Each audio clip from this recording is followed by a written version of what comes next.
और file of अलगी, ठीक है। हमने किंगडम प्लांटी स्टार्ट किया था, उसमें से हमने अलगी का जो पोर्शन है, अलगी के टाइप फियोफाइसी, क्लोरोफाइसी, रोडोफाइसी, ये सारे क्लासेस भी ख़त्म कर लिए हैं, ठीक है। अब हम नया फाइलम देखेंगे हमारा किंगडम प्लांट का, bryophyta. Then what is bryophyta? हमने फर्स्ट लेक्चर में क्लासिफिकेशन देखा था किंगडम प्लांटी का, ठीक है। कुछ सीडेड प्लांट्स थे, कुछ नॉन सीडेड प्लांट्स थे, ठीक है। उस हिसाब से हमने ये जो क्लासिफिकेशन है वो किया था। तो ये आते हैं नॉन सीडेड प्लांट्स में, लोअर प्लांट्स में आते हैं, commonly known as mosses and liverworts. मतलब ब्रायोफाइटा के जो एग्जाम्पल हैं या फिर जो क्लासेस आते हैं, तो मेनली इनमें मॉसेस एंड लीवरवुड्स आते हैं,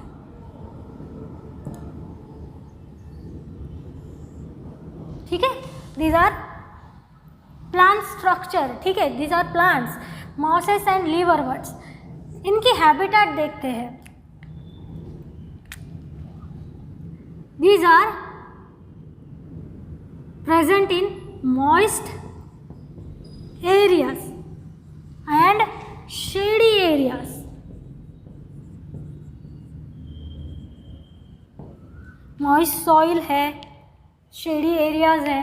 शेडी एरियाज मतलब क्या? जहाँ पे शैडो लाइक सिचुएशन होती है, मतलब जहाँ पे सन रेज क्या है, डायरेक्टली पेनेट्रेट नहीं कर सकते, जो धूप है वो डायरेक्टली नहीं जा सकती, तो ऐसे एरियाज में क्या होगा, मॉइस्चर बना रहेगा, ठीक है। अब ऐसा क्यों? शेडी एरियाज, मॉइस्ट एरियाज, और क्या कह सकते हैं, मॉइस्ट सॉइल्स,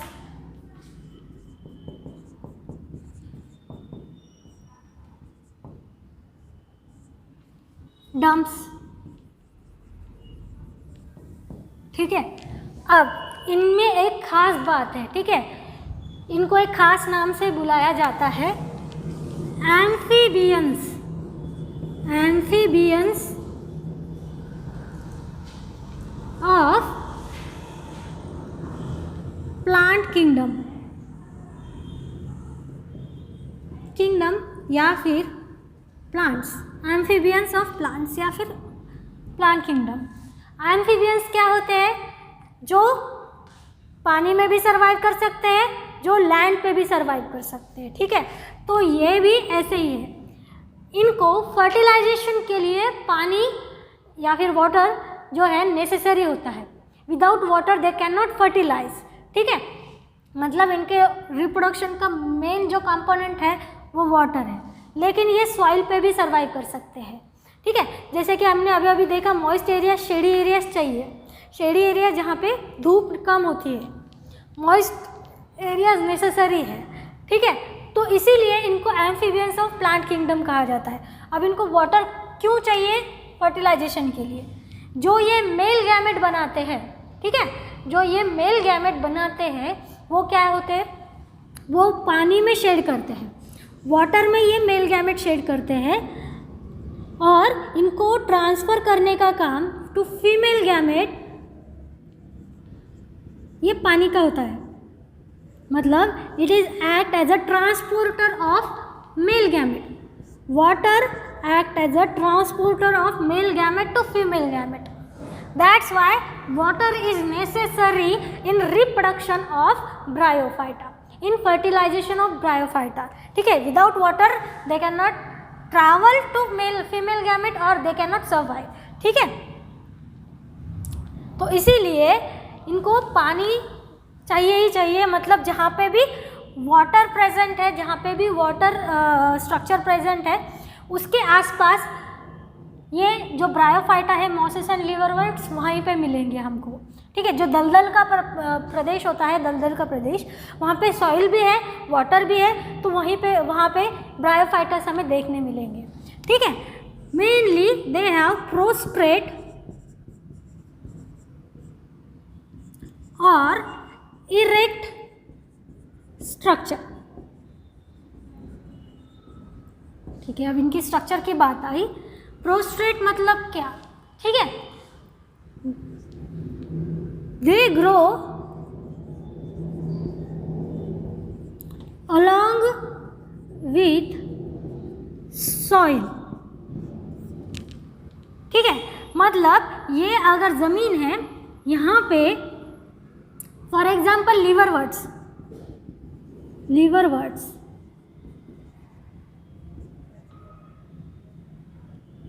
ये अगर ज़मीन है, ये सबस्ट्रेटम है, ठीक है, सबस्ट्रेटम जहाँ पे ये ग्रो कर रहे हैं, सबस्ट्रेटम। यहाँ पे ये जो ब्रायोफाइटा है ये ग्रो हो गए। अगर ये सॉइल के साथ कुछ इस तरीके से ग्रो होंगे, along with a soil, along with a substratum, like grass कैसे ग्रो होता है सॉइल के साथ, ठीक है, तो that will be prostrate structure. कुछ मॉसेस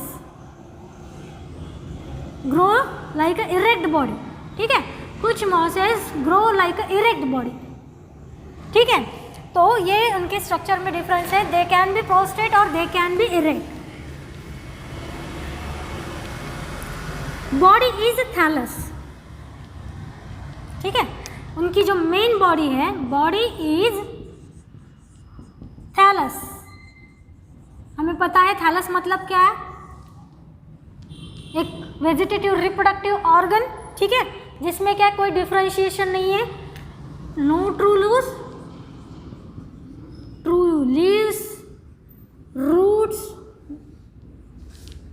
रूट्स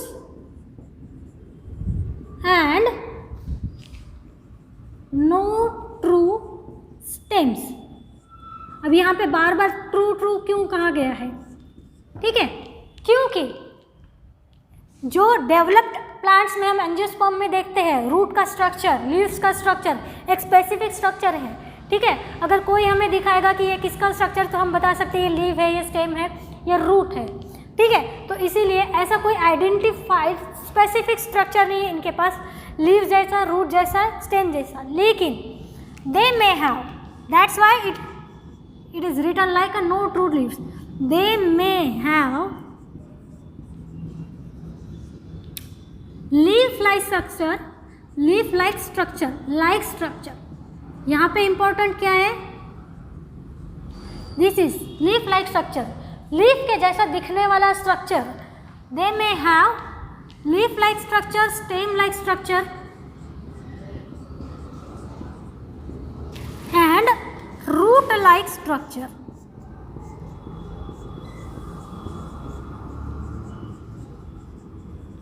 ठीक है, अब रूट लाइक स्ट्रक्चर इसको मैंने अंडरलाइन इसीलिए किया है क्योंकि दे हैव राइजोइड्स।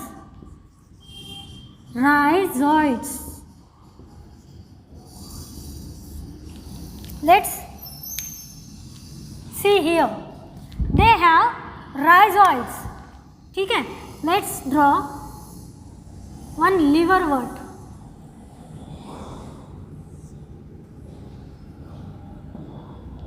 ठीक है, कोई भी लिवरवर्ट हो या फिर मॉस हो, इरेक्ट स्ट्रक्चर हो या फिर प्रोस्ट्रेट स्ट्रक्चर हो, तो they have small hair like structure at the bottom. They have small hair like structure at the bottom known as rhizoids. Small hair like structure known as rhizoids, ठीक है। उसे हमने क्या कहा, रूट लाइक स्ट्रक्चर है क्योंकि दे attaches substratum through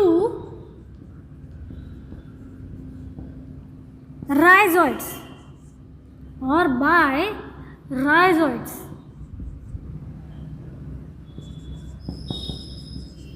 ठीक है, जिस पे भी ये ग्रो कर रहे हैं, जैसे कि स्टोन है, कोई लैंड है या कोई सॉइल है, जिस भी सबस्ट्रेटम पे ये ग्रो कर रहे हैं, उसे होल्ड करने के लिए, अटैच करने के लिए ये क्या यूज़ करते हैं, राइजोइड्स यूज़ करते हैं। स्मॉल हेयर लाइक स्ट्रक्चर इन्होंने ग्रो किए हैं। अब इसमें इंटरेस्टिंग बात क्या है, this rhizoids can be unicellular और मल्टीसेलुलर। ठीक है, MCQ क्वेश्चन यहाँ पे, this can be unicellular multi cellular. Okay, rhizoid के बारे में क्या याद रखना है? These are not true roots, these are root like structure. This can be unicellular और मल्टी सेलुलर। ठीक है, एक तो ये यूनिसेलुलर होंगे या तो मल्टी सेलुलर होंगे। अब राइजोइड क्या है? रूट लाइक स्ट्रक्चर है, मल्टी सेलुलर है या तो यूनिसेलुलर है। यहाँ तक हमें पता चला। और एक इंटरेस्टिंग बात ब्रायोफाइट्स की ये है, और बहुत ज़्यादा इम्पोर्टेंट है, कि द बॉडी ऑफ ब्रायोफाइट्स, ठीक है, द बॉडी और main body, parent body of bryophyte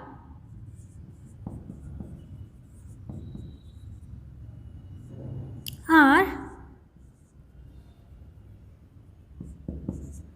haploid।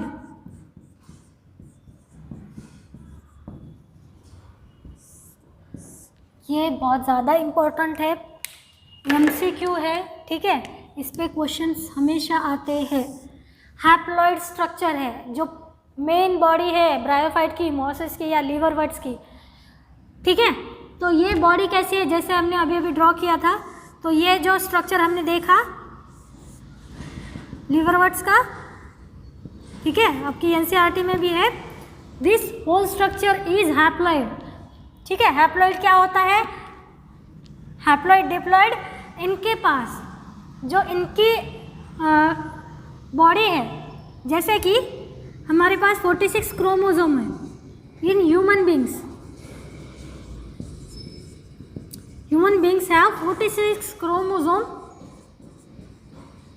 in each cell। ठीक है, हमारे सेल में 46 नंबर ऑफ क्रोमोसोम है, तो ये टोटल नंबर ऑफ क्रोमोसोम है हमारे सेल में। कोई भी एक सेल निकाल लो, उसमें क्रोमोसोम नंबर कितने मिलेंगे? 46। तो this is diploid structure. Haploid मतलब क्या? इसके आधा, इससे आधा, 23 क्रोमोसोम्स। ये कहाँ पे होते हैं? हमारे गैमेट्स में। गैमेट्स कैसे होते हैं? ऑलवेज हैप्लॉइड होते हैं। ठीक है, मतलब जो फीमेल गैमेट है एग, एंड जो मेल गैमेट है स्पर्म्स, दीज आर हैप्लॉइड। क्यों? क्योंकि ये दोनों फ्यूज होकर डिप्लॉइड स्ट्रक्चर जाइगोट बनाएंगे, उससे नया जो ऑफस्प्रिंग है, नया जो एनिमल ग्रो होगा वो कैसा होगा? डिप्लॉइड बनेगा। ठीक है, उनके पास 46 क्रोमोसोम, इनके दोनों के क्या होंगे? मिक्सिंग होंगे। इसीलिए गैमेट्स कैसे होते हैं? ऑलवेज हैप्लॉइड होते हैं। इनकी पूरी बॉडी हैप्लॉइड है। ठीक है, ये जो प्लांट्स हैं इनकी पूरी बॉडी हैप्लॉइड है, मतलब दीज आर गैमेटोफाइट्स। क्योंकि जो गैमेट प्रोड्यूसिंग सेल्स होते हैं, स्ट्रक्चर होते हैं, वो गैमेटोफाइट होते हैं। क्योंकि ये हैप्लॉइड है, that's why known as gametophyte. Bryophytes also known as gametophyte. Main plant structure is known as gametophyte as because the main body is haploid. क्योंकि गैमेटोफाइट्स क्या करते हैं? गैमेट जनरेट करते हैं। गैमेटोफाइट का फंक्शन क्या होता है? To form, to produce gamete. Gamete कैसे होते हैं? Haploid. That's why this haploid body is known as gametophyte.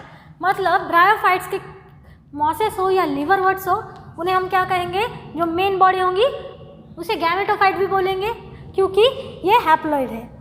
तो ये सबसे ज़्यादा इम्पॉर्टेंट है। तो हमने क्या देखा? हैबिटेट देखी। शेडी एरियाज, मॉइस्ट एरियाज में जनरली ये ग्रो करते हैं। This are known as, this is also important, amphibians of plant kingdom, क्योंकि they can survive on soil and water also. They can survive on land and water also. That's why these are amphibians. They require, यहाँ पे हम specifically लिखेंगे, they require water for fertilisation,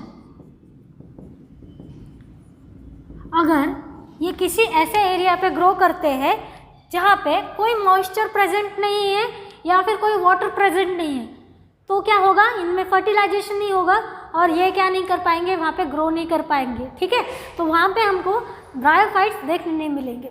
जहाँ पे moisture present है, shady areas है जहाँ पे सनलाइट डायरेक्टली नहीं जाता, तो क्या इवेपोरेट नहीं होता वहाँ का पानी, वहीं पे ये देखने मिलेंगे।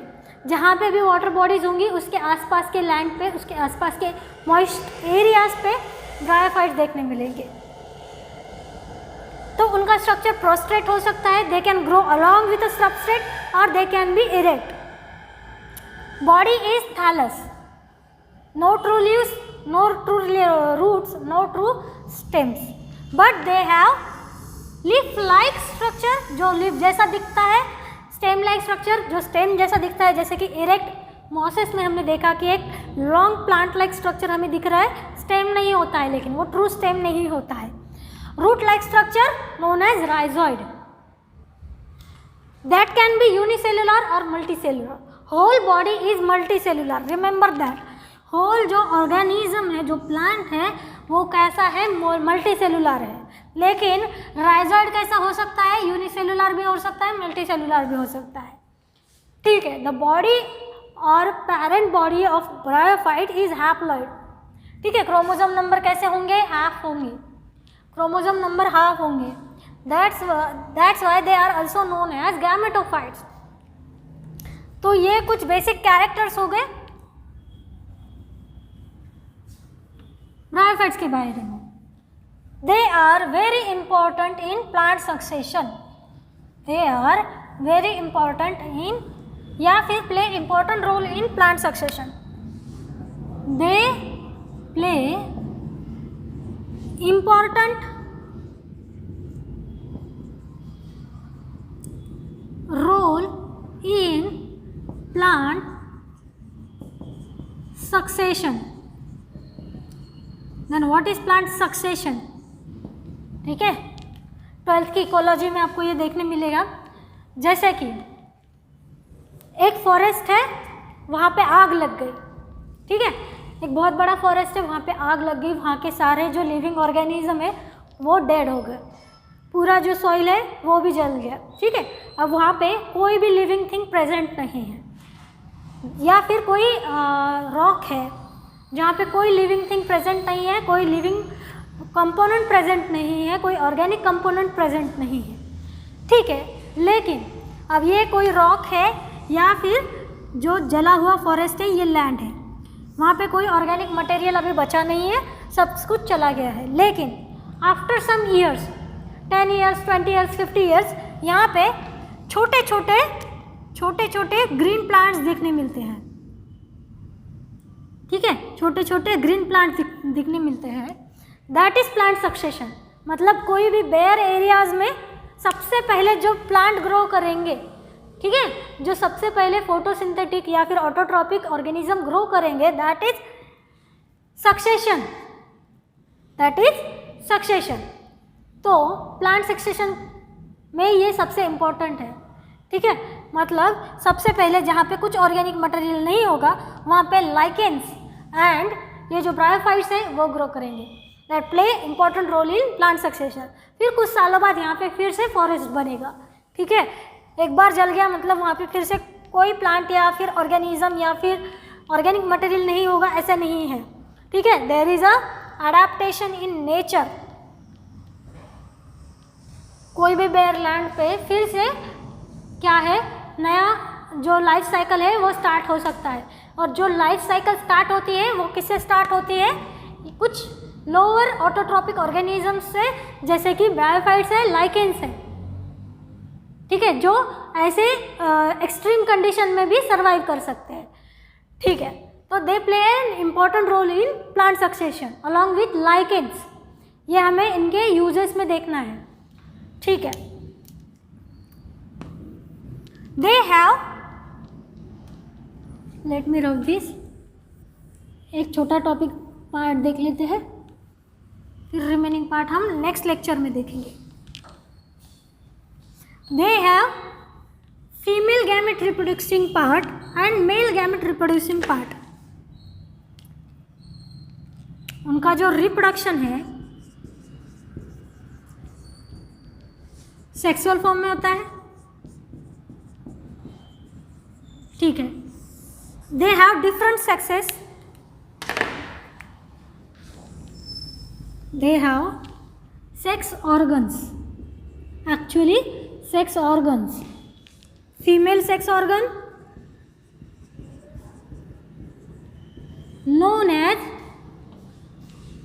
archegonium, female sex organ known as archegonium, male sex organ known as antheridium।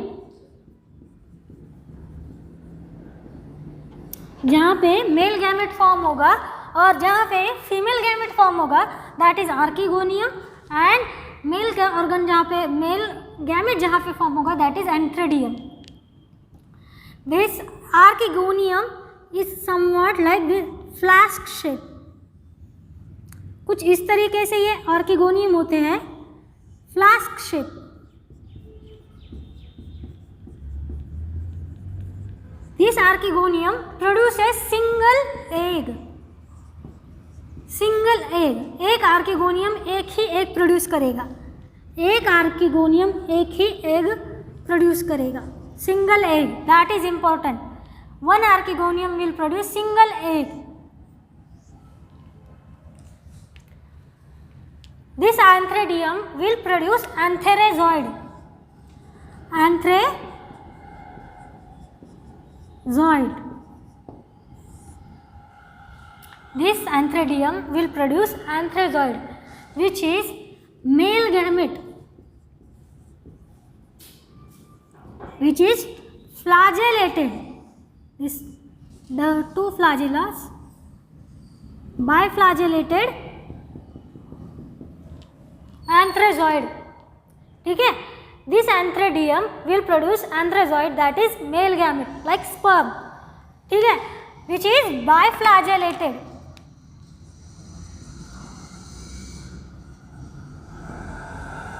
बाइफ्लैजेलेटेड मतलब टू फ्लैजेलास होंगे और कुछ इस तरीके से इनका स्ट्रक्चर होगा। तो antheridium produces antherozoids, archegonium produces single egg which has a flask shape structure, and antheridium produces antherozoid, ठीक है। तो यहाँ तक ये हो गए बेसिक कैरेक्टर्स। अब हमें इनकी लाइफ साइकिल देखनी है, जो कॉमन लाइफ साइकिल है, और कुछ उसके यूजेस देखने हैं जो हम नेक्स्ट लेक्चर में देखेंगे। फिर हम मॉसेस एंड लीवर वर्ड्स को स्पेसिफिकली देखेंगे, ठीक है। Thank you.